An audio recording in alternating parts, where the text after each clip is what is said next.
I'd been thinking about God a lot lately. Thinking about death and life and what you do with them. How much time you get and what you do with this mortal coil. How much of your life is really yours to waste. How much of it you should set aside for others. I've been thinking maybe I'd gotten the proportions a bit wrong. Think of it like this. The universe I'd lived in, that's gone. Gone to dust and memories. Wiped out like a music tape someone had gotten bored with. Oh, sure, there'd been a band there, but hey, who needs them, right? A couple of years later, well, what if you just fancied listening to the tape of that band again? Well, I suppose under normal circumstances you could go out and buy a new copy of the recording, but what if there were no shops anymore? What if the recording didn't exist? What if the band that made it had never existed?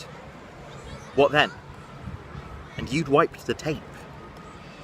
You had been responsible for the death of a little bit of the universe. Wouldn't you feel guilty about that?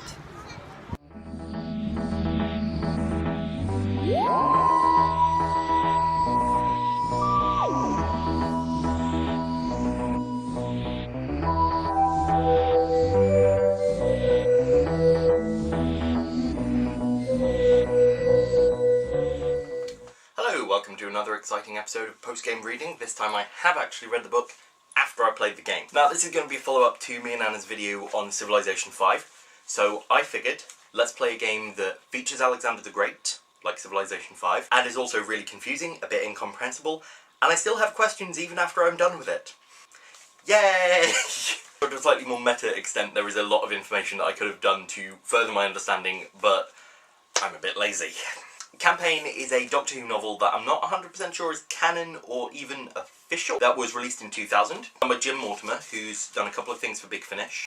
It's an ebook, so I haven't had the opportunity to take a load of post-it notes, stick them in the proper order, so it's going to be a little more confusing than other episodes of post-game reading I've done. I apologise for that. Except also I don't. So, it's a really interesting book.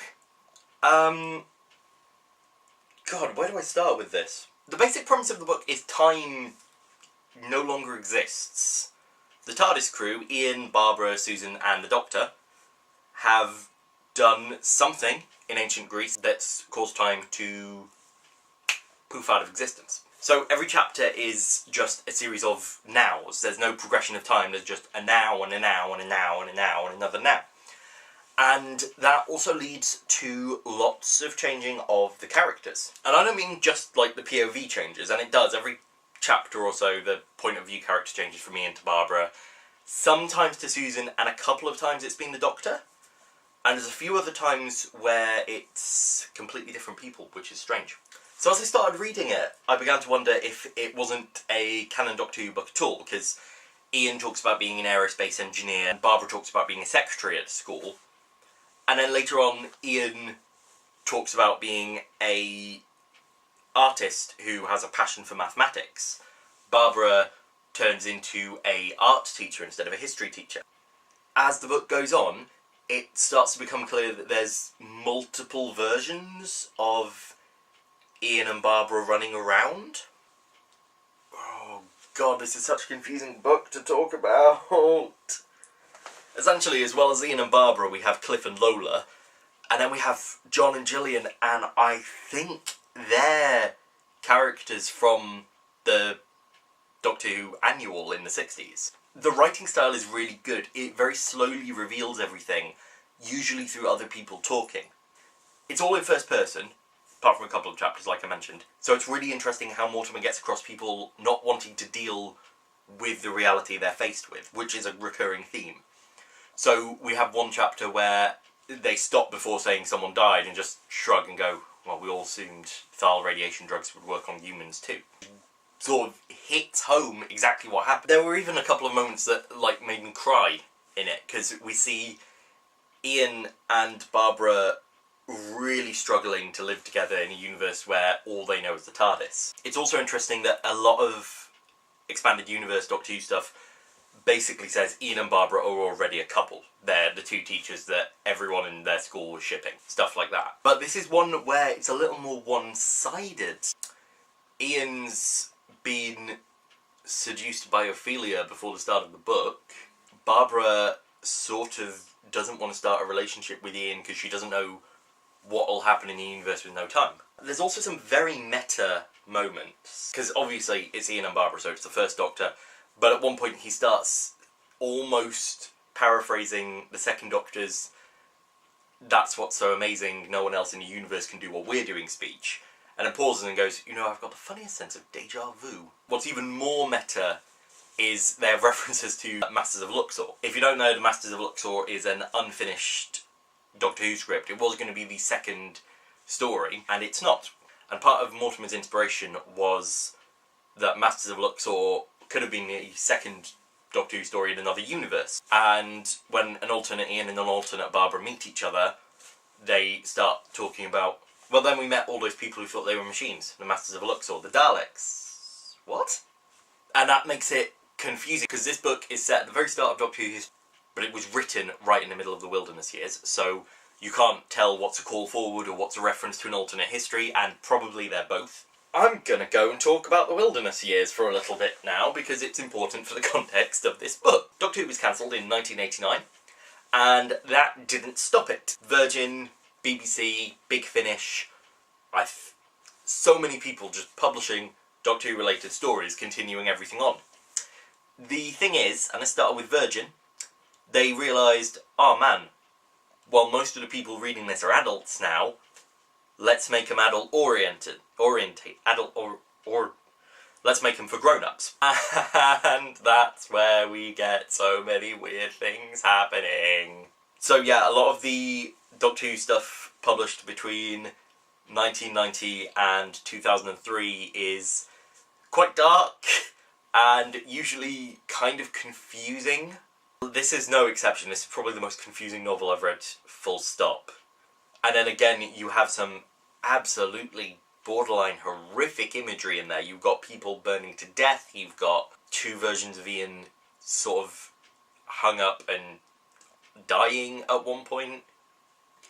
Another theme of the book, this is where I get heavy into spoiler territory, is it's about games and restarting and stuff. And there's a few bits of foreshadowing for the ending that I've only just realised were foreshadowing right now. They reference games a lot, they reference new beginnings, starting over, going back to the start. It feels a lot like the Divergent universe, especially with, you know, the universe not existing. Now, the other thing is that the different duplicates of the characters, they find a lot of ways to differentiate them. At first I thought time was just changing every time. When I got further in, it became very clear that there were two main alternate histories that the characters could remember. Or at the very least, two focuses on the same story. The version with Lola and Chris. Lola and Cliff? I can't remember, there were some bits in... oh god, that's part of the problem with it. Some of it was very confusing. With four characters who were exactly the same running around, it was a bit... bleh. But Lola and Cliff focus on Queen Ophelia and all the horrifying stuff that happened there, while Barbara and Ian focus on Alexander the Great and what happened there. The Doctor seems to focus on Aristotle, briefly. The book really does go a long way to emphasise that Time Lords are weird. They describe Susan especially as almost elf-like and fey, and it makes her come across as so creepy. As the book goes on, the formatting of the text takes a few different turns. There's some pages where it's all dialogue, some pages where it's all dialogue from one point of view. Some chapters are dialogue, but there's no speech marks, which is a really clever way to indicate that society is breaking down, and that language is becoming harder for the occupants who are no longer using language as much. We see this again a couple of other times. One chapter is written like a diary by Ian, and he's forgetting what words mean. So there's a load of crossed out bits before he actually starts writing what he means. Time keeps switching. There are some chapters that take place way ahead and way behind and way in the middle. It's just an infinity of nows, basically. And one chapter, Ian's speech is shown phonetically, like he can't get the words out properly, he can't pronounce them properly. Ian's trauma in this is so sad. I want to find Ian Chesterton and hug him so much. Another thing that happens later on is the text starts changing and it starts forming shapes, and that happens when there's a big explosion, and it forms just an abstract shape of everything's swirling around, all the words are swirling, and you can sort of follow them, but they're all crossed into each other. Since it references games and stuff a lot, I think that might be supposed to be a dot-to-dot puzzle, but like I said, ebook, and I don't really want to draw a Sharpie all over my screen. So I've made a note here of 3 chapters that I clearly thought were interesting. I'm going to try and find them. So while I do, one chapter I quite liked was, well, it's a series of chapters that are done in the style of magazine comics. So one page is part 1 of a story, one page is part 2. What am I looking for? I'm looking for N42, N43 and N49. Oh yeah, N42 is a bunch of code for some kind of game, which was creepy, and I should have understood what that meant. N43 is a bunch of different fonts and ways of arranging letters that make it look like smoke going down into a fire. And then N49 is a horrifying maze that's been twisted around. While this book was a little traumatic to read, you've got to admire, like, the effort that went into doing it, and the amount of stuff they did using formatting and word order and arrangement in order to bring across the idea of a world that's falling apart, of something where reality has lost meaning.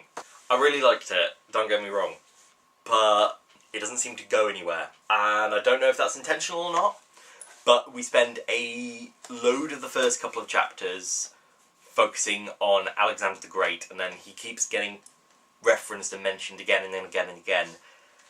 And then it turns out that we never find out what happened in Greece. It feels as though the story has completely changed by about the midpoint. And that's disappointing because I wanted to know what happened. Another problem I've got is similar to that. There's a load of things that looked like foreshadowing, but might have just been not foreshadowing. We see a few pictures of crowns with skulls in both Ian and Barbara's diaries, and the arc words, the sacrificer stands, and babies are born with all the knowledge in the world. They don't really get any payoff. I mean, I guess babies are born with all the knowledge in the world does, but sacrificer stands, not really. It's a really interesting book. I can't really say a lot more without spoiling it. I definitely liked it. I'll put a link in the description to where you can go and buy it, because I would recommend giving it a read. The version I've got includes annotated notes as well from the author about what his process was going through each one, but I haven't read those yet because I'm very behind schedule on making videos. If you are going to read it, then trigger warnings, I suppose, would be suicide, harm of children, threats of domestic violence, lots of people burning to death, and lots of memory loss, incomplete memories, and paranoia. It is a bit harrowing. Anyway, I hope you liked this video. If you want to go and watch me and Anna playing Civ 5, then there should be a link to that somewhere on my right. If you want to watch more videos from me that aren't Civ 5, then take a look at my channel, please subscribe, blah blah blah. Have a wonderful afternoon.